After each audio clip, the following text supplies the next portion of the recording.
우리가 하나님의 살아계심을 믿고 예수 그리스도의 구원하심을 믿는 가장 큰 이유는 지금까지 세상 가운데서 이루신 모든 일에 근거하여 앞으로도 우리에게 약속하신 모든 것들을 반드시 성취하실 것이라는 믿음과 확신이 있기 때문일 것입니다. 하나님께서는 우리에게 대체 어떠한 것들을 약속하셨단 말입니까? 세상을 살면서 우리가 주 안에서 형통한 삶을 누리는 것뿐만 아니라 하늘나라에 올라가 영생을 누리는 복된 삶까지도 우리에게 예비되어 있다는 사실을 약속받은 것입니다. 따라서 우리는 하나님의 약속을 근거로 하나님 백성다운 삶을 목표로 하는 신자가 되어야 할 것입니다.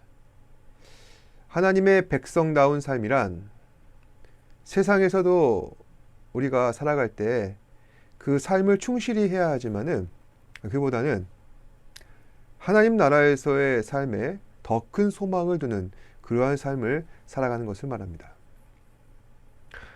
하지만 사람들은 내세의 삶보다는 현세의 삶에 더 몰입하며 살고 있습니다. 그러다 보니 세상과 그리스도인들 간에 구별되는 부분들이 잘 나타나지 않는 것입니다. 단적으로 삶의 형통에 대해서 우리는 어떻게 정의를 내리고 있는가? 여기에 대한 세상과 그리스도인들의 입장이 다를 바 없다는 것이죠. 사람들은 좋은 집 사고 안정된 직장을 구하며 우리가 부족함 없이 살아간다고 할 때 그것을 형통하다 이야기하곤 합니다. 사실 그리스도인들도 그러한 생각들을 갖고 있죠. 그것이 나쁜 것은 아닙니다. 그런데 문제는 거기까지만 생각한다는 것입니다. 우리는 그보다는 더 나은 삶을 추구해야 하는 것이죠. 그것은 무엇이냐? 바로 영원하신 하나님 나라를 소망하는 것입니다. 오늘 함께 읽으신 말씀에서는 하나님의 아들 아브라함의 아들인 이삭이 하나님께서 약속하신 나라를 유업으로 받게 되고 그로부터 복받는 장면이 나타나고 있습니다. 그리고 이삭은 아브라함과 사라의 몸에서 나온 하나님께서 인정하신 진정한 축복의 자손인데 이삭은 어떠한 사람이었느냐? 하나님께서 약속하신 그 언약의 스케일이나 그리고 그 크신 계획들을 보았을 때 이 사람은 중요한 인물이 아닐 수 없다는 것이죠. 그런데 실제로 성경에서 묘사된 이삭의 삶을 보면은 화려하지 않고 조용한 것 같습니다.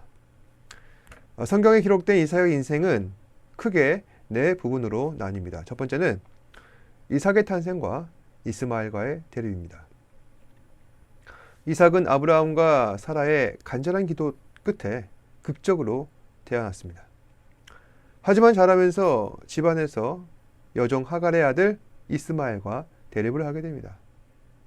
두 번째는 이삭이 성장하여서 아브라함과 함께 모리아 산에 올라 제물로 바쳐지는 장면입니다. 하나님께서는 아브라함에게 내 사랑하는 아들 이삭을 바치라는 명령을 내리십니다. 그러자 아브라함은 그 말씀 앞에 순종하여 정말 이삭을 죽이려고까지 합니다. 그런데 여기서도 놀라운 것은 바로 이삭이죠. 이삭은 아버지의 부당한 처사 앞에 반항하지도 않고 하나님 명령에 기꺼이 순종하는 것입니다. 세 번째는 아브라함이 리브가와 결혼하여 자식을 낳는 장면입니다. 그 내용이 오늘 말씀에 나오고 있는데 사실 이 장면은 구약 역사에 있어서 중요한 장면이라 할 수 있습니다. 그리고 네 번째는 이삭이 낳은 자식이 장성하여 축복을 하게 되지만은 자신의 축복을 받은 사람이 에서가 아니라 자신을 속인 야곱이었다는 사실을 알게 되는 장면입니다. 그때 이삭은 노쇠하여서 에서와 야곱을 분별하지 못하게 되죠. 이와 같이 이삭의 모든 인생 궤적을 보면은 뭔가 그가 주도적으로 특별한 일을 했다거나 드라마틱한 그러한 삶을 보여주지는 않습니다. 물론 아브라함이 이삭을 바친 장면에서 이삭 자신도 하나님 말씀 앞에 기꺼이 순종한 것은 좀 감동적이긴 했지만 성경의 다른 인물에 비하여 좀 캐릭터가 밋밋한 편이라는 것입니다. 그래서 이삭은 다른 성경의 인물들과 비교해 봤을 때 임팩트가 적은 인물이라 할 수 있습니다. 하지만 이삭의 삶을 쭉 보면은 그가 그래도 중요한 순간에 말씀 앞에 순종하는 모습을 보일 수가 있습니다. 그리고 그 성정이 꾸밈 없고 순수합니다. 그러하기에 하나님께서도 이삭을 신뢰하셔서 아브라함에게 약속하신 그 언약을 다음 세대로 계승하는 그런 중요한 연결고리로서의 소임을 맡기신 것이 아닌가 생각이 됩니다. 오늘 말씀은 앞서 말씀드렸던 이삭의 세 번째 인생의 장면, 결혼하여서 자식을 낳고 그 이름을 에서와 야곱이라 부른 장면입니다. 그럼 본문 25장 19절 말씀 함께 살펴보시겠습니다. 아브라함의 아들 이삭의 족보는 이러하니라. 아브라함이 이삭을 낳았고 이삭은 40세에 리브가를 맞이하여 아내를 잡았으니 리브가는 바단 아람의 아람 족속 중 부두엘의 딸이요 아람 족속 중 바란의 누이였더라.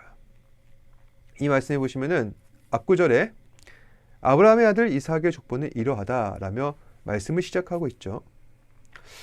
성경에서 족보라는 말은 단순하게 그 집안의 역사나 출생 관계를 나타내는 그런 단어가 아닙니다. 그렇다면 성경에서 얘기하는 족보란 어떤 족보를 이야기하는 걸까요? 이것은 사람의 족보가 아니죠. 하나님의 족보를 말하는 것입니다. 그러면 하나님의 족보란 무엇일까요? 하나님의 족보란 하나님께서 그 사람을 하나님의 구원 역사에 참여시켰다는 뜻입니다.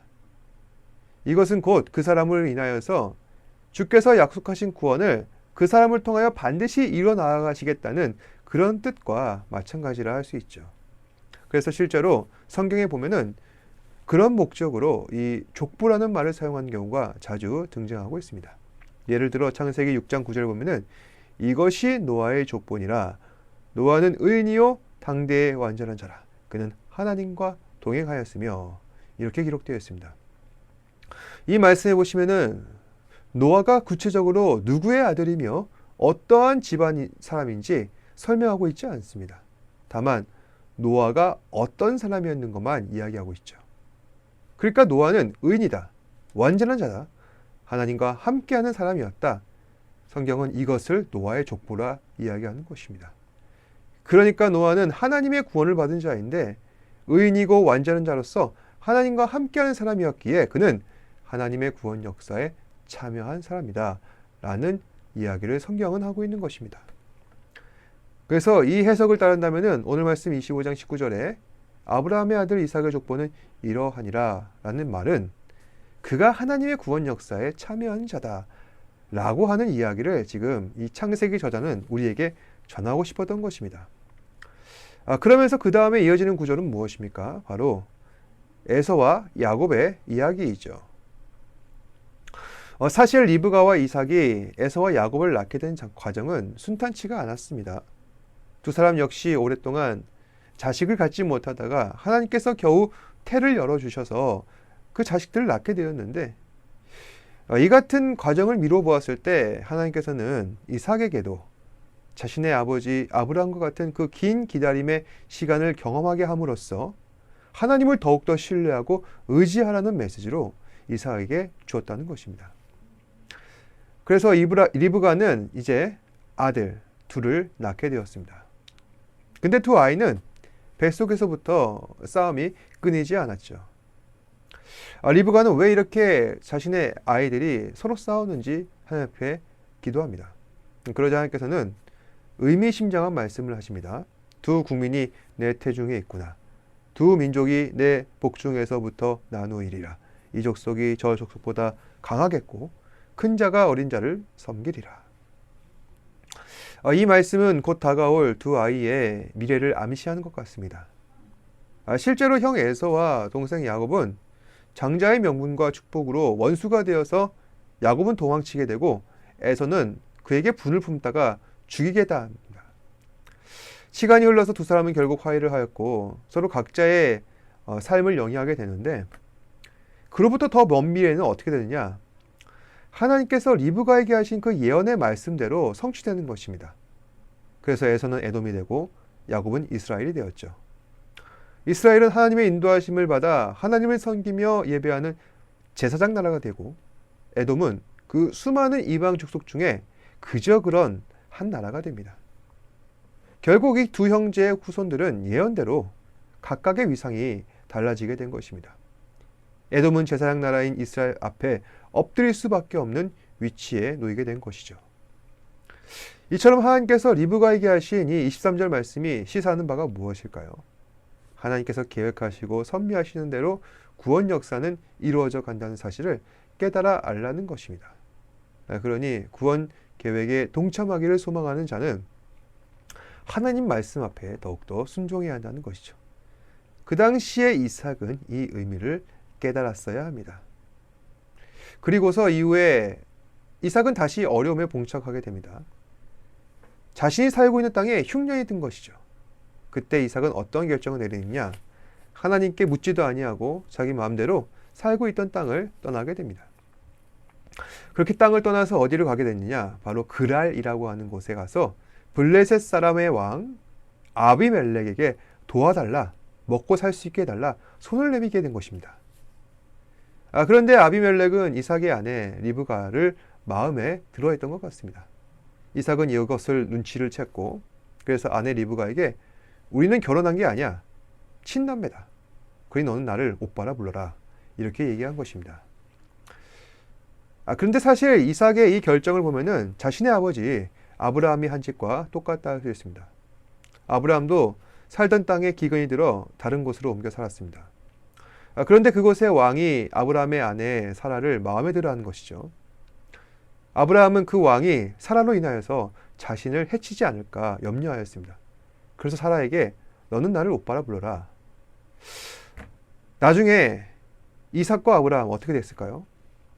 하나님께서는 아브라함과 이삭이 만났던 그 왕들에게 나타나셔서 경고하셨습니다.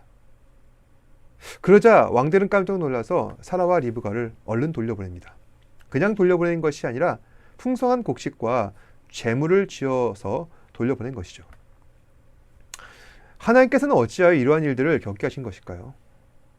하나님께서는 사라와 리브가를 보호하셔서 그들은 약속의 아이를 낳아야 할 어미였기 때문에 이것은 곧 약속의 자녀들의 그 생명을 보호하시려는 하나님의 선한 뜻이 있었기 때문이라는 것입니다.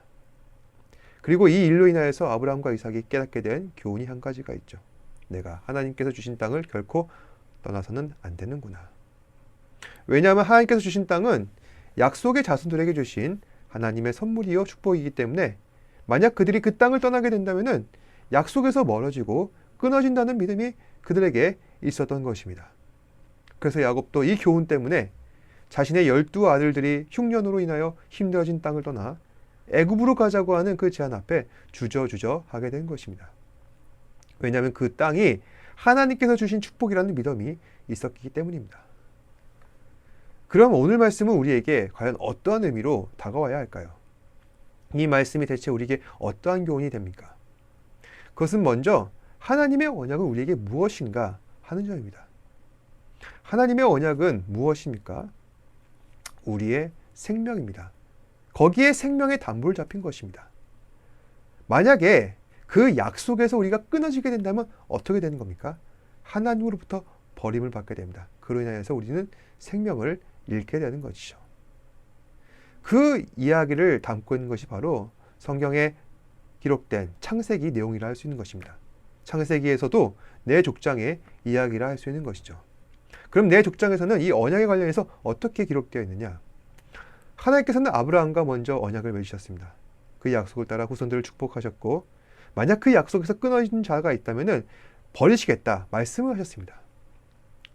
그래서 내 족장 아브라함, 이삭, 야곱 이 4명을 보면은 그 4명의 주변 인물들 가운데 항상 대조군으로서 하나님께로부터 버림받은 사람들이 등장하게 됩니다. 아브라함과 같은 경우에는 롯이 있었습니다. 롯이 어떤 사람이었냐면은 아브라함의 조카였죠. 한때 롯은 아브라함을 떠나 따라서 갈대아 우르를 함께 아브라함에게 떠났습니다. 함께 행동하였습니다. 그리고 아브라함이 가는 곳을 그도 따라갔습니다. 하지만 점점 세력이 넓어지자 그는 소돔을 향하게 되었고 잘 살고 있었지만은 나중에는 타락하여서 멸망해 가는 그 소돔을 롯은 다시 떠날 수밖에 없었습니다. 그리고 롯은 후사를 잊지 못해서, 즉 후손을 낳지 못해서 걱정하게 되는 이 두 딸과 함께 동침을 하게 됩니다. 그렇게 해서 낳은 아들이 바로 이스라엘과 대적하는 이방 족속들 모압과 암몬이었습니다. 그리고 나중에 이 모압과 암몬은 이스라엘 백성들의 골칫거리가 됩니다. 그 훗날을 보았을 때 롯이라고 하는 사람은 아브라함의 대조군이 분명합니다. 하나님께서는 아브라함을 택하셨지만은 롯은 버리신 것입니다. 그런가 하면은 오늘 말씀의 주인공 이삭은 어떻습니까? 하나님께서는 아브라함에게 약속의 자손을 주신다 말씀하셨지만은 그 자손이 언제 잉태하는지 알 수가 없었습니다. 그래서 아브라함은 조급한 마음에 여종 하갈과 동침하여서 이스마엘을 낳았던 것입니다. 그런데 또 얼마 지나지 않아 아브라함의 아내 사라가 이삭을 낳았죠. 그리고 이스마엘은 집안에서 이삭과 묘한 경쟁심과 미움이 생겨났을 것입니다. 원래 내 것이었는데 네가 나의 모든 것을 다 빼앗아 갔구나. 이삭을 본 이스마엘은 그렇게 생각했습니다. 그래서 이스마엘은 쫓겨나게 된 것입니다. 사실 이삭과 이스마엘의 이 이야기는 아침 드라마에서나 나올 법한 그런 치정이 아니라 하나님의 선택과 유기의 관점에서 이해하는 것입니다. 하나님께서는 이삭을 택하셨습니다. 그리고 이스마엘은 택하지 않으신 것입니다. 그렇다면 야곱과 에서는 어떻게 이해합니까? 에서는 형이고 야곱은 동생이죠. 야곱은 어려서부터 형의 발꿈치를 잡고 나왔기 때문에 항상 형의 것을 탐하면서 살아왔습니다. 그는 장자의 명분을 탐했습니다. 장자로서의 축복, 그것도 에서에 권리하는데 그것도 탐냈습니다. 야곱은 자신의 형이 가지고 있었던 것들 다 탐내고 원하는 대로 다 얻어냈습니다. 사실 야곱이 원하는 것을 얻어내는 방법 자체는 정당치 못했습니다. 그럼에도 하나님께서는 이를 인정하셨죠. 왜일까요? 어떤 사람은 에서가 하나님의 것을 함부로 하기 때문에 그가 하나님으로부터 버림받았다 이야기도 하지만은 더 중요한 것은 하나님께서는 야곱을 택하셨다는 것입니다. 요셉도 마찬가지죠. 요셉에게는 형들이 많이 있었습니다. 요셉은 12아들 중에 뒤에서 두 번째입니다. 그럼에도 하나님께서는 다른 형들을 제치고 요셉을 가장 크게 높이셨습니다. 가문의 족장이 되게 하신 겁니다. 왜일까요? 하나님의 선택입니다. 우리는 하나님의 주권적인 선택 앞에 가타부타 말을 할 수가 없습니다. 하지만 선택받은 자들의 태도는 어떻게 해야 합니까? 수용하고 감사하며 그에 걸맞게 살아야 하는 것입니다. 이 말씀이 우리에게 전하는 바가 무엇일까요? 지금도 우리는 하나님의 구원 역사를 살고 있다는 것입니다. 그리고 그 구원 역사가 바로 언약입니다. 예수 그리스도의 은혜와 사랑으로 말미암아 아들로서 신분을 얻은 우리는 예수 그리스도로 인하여서 언약을 맺은 언약 자손이라는 것입니다. 그렇다면은 그에 걸맞는 신분으로 살기 위하여서 우리는 어떻게 해야 합니까? 나의 삶이 하나님의 구원 역사의 궤도 위에 올라탔다는 사실을 인지하고서 더욱더 주님 말씀 앞에 귀를 기울이며 겸손하게 살아가야 한다는 것입니다. 사랑하는 여러분, 우리는 모두 다 믿음의 족보를 따라 하나님의 자녀가 된 사람들입니다. 거기에는 우리의 어떠한 노력과 의지나 공로도 없습니다. 오직 하나님의 은혜뿐입니다. 그렇다고 해서 아무것도 안 해야 되느냐? 우리는 하나님 말씀 앞에 순종해야 할 것입니다. 온전한 예배를 드려야 할 것입니다. 바로 그것이 주님을 기쁘시게 하는 일이며 하나님 백성으로서 언약 자손으로서 마땅히 해야 할 참 삶의 모범이라는 것입니다. 기도하겠습니다. 고맙고 사랑이 많으신 아버지 하나님, 오늘도 말씀을 통하여서 언약 자손으로서 우리가 해야 할 것들을 다시 한 번 더 상기시켜 주시고 그로 말미암아 하나님께서 기뻐하신 삶을 살아갈 수 있도록 인도하심에 감사합니다. 주님, 연약하고 부족하지만은 주의 말씀 앞에 더욱더 귀를 기울이게 하시고 택함 받은 주의 자녀로서 합당한 모습을 나타낼 수 있도록 인도하여 주옵소서. 모든 말씀 예수님 이름으로 기도드립니다. 아멘. 하늘에 계신 우리 아버지여, 이름이 거룩히 여김을 받으시오며 나라가 임하옵시며 뜻이 하늘에서 이루어진 것 같이 땅에서도 이루어지이다. 오늘 우리에게 일용할 양식을 주시옵고 우리가 우리에게 죄 지은 자를 사하여 준 것 같이 우리 죄를 사하여 주시옵고 우리를 시험에 들게 하지 마시옵고 다만 악에서 구하시옵소서. 나라와 권세와 영광이 아버지께 영원히 있사옵나이다. 아멘. 다 같이 소리쳐 우리 주 찬양